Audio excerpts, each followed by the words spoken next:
one of our concerns, is illegal, unregulated, and unreported IUU fishing.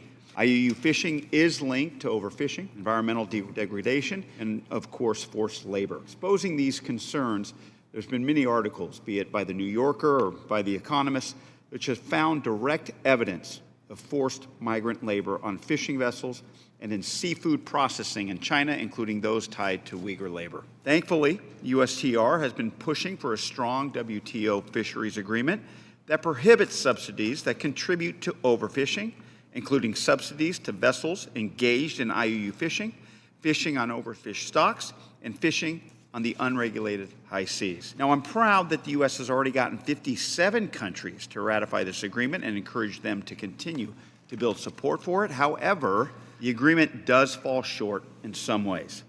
One, it does not directly address forced labor on fishing vessels. Two, it allows China, which has the largest distant water fleet in the world, to be treated as a developing country despite its massive subsidies. We should be supporting people, helping people who are subject to these conditions. That's number one. Number two, it does have a trade impact, trade disruptive impact. If producers using forced labor, that makes their goods cheaper. Every 2 years, there's a discussion around cotton at the WTO. Where everything's supposed to be on the table. I wrote a piece a couple of years ago that said forced labor should be on the table because that definitely impacts the global price of cotton. China insists that forced labor should not be an issue. It's ridiculous that China is treated as a developing country and has the right automatically to say it's exempt from certain rules. The problem with the fishery subsidies negotiations, a lot of major fish producers are developing countries at the WTO. They are constantly seeking carve-outs from the rules.